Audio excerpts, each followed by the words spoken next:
Balita naman po sa mga lalawigan, umabot na sa 6 na po ang patay sa pananalasa ng Bagyong Christine sa Batangas. Base po yan sa datos ng Provincial Police. Napuruhan ng maraming bayan na malapit sa lawa ng Taal katulad ng Balete at ng Talisay. Patuloy pang pagsisid ng mga rescuers sa lawa para mahanap ang mga residenteng tinangay ng landslide at ng baha. Bukod sa local rescue team, tumulong na rin ang Philippine Marines, Philippine Coast Guard at PNP sa rescue operations. Problema rin ngayon sa Balete ang malaking butas na lumitaw sa Magapi Bridge.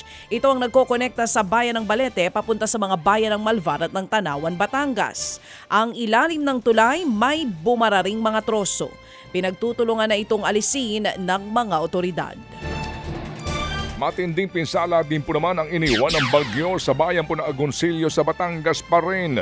Bukod sa mataas na bahay, nakaranas din ng landslide sa bayan po kung saan hindi bababa ang 10 sa 10 ang namatay. Lubog din po sa makapal na putik ang ilang bahay. Nagkalat din sa kalsada ang mga troso at basura. Doble kayod ngayon ng DPWH at ang LGU sa ginagawa pong clearing operations.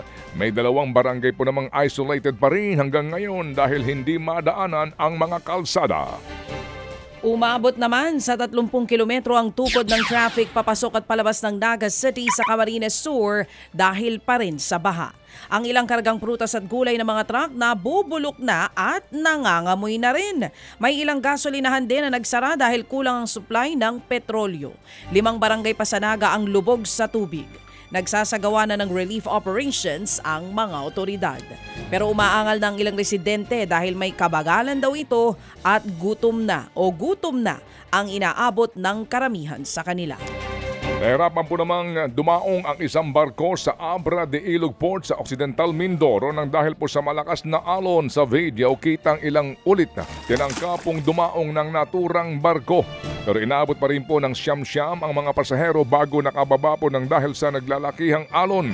Sa Apari, Cagayan naman, 7 pasahero po at ilang tripulante ang kinakailangan pong i-rescue matapos nga pong sumadsad ang kanilang sinasakyang tugboat. Ligtas po ang mga sakay pero pahirapan ang paghila sa tugboat patungo sa Pampang nang dahil pa rin po sa mga dambuhalang alon. Viral ang video ng isang netizen kung saan makikita ang kulay puting baha sa kanilang bahay. Sa video nakuha sa Pila, Laguna, nagbiro pa ang uploader dahil daw ito sa mabuti daw nilang puso. Pero hinala nila dahil daw ito sa natapong pintura sa kasagsagan ng baha. Wala naman daw nagkasakit dahil sa paglusong sa puting baha. Ted Filon at DJ Chacha ngayon nasa Radyo 5 92.3 News FM Monday to Friday 6 to 10 a.m.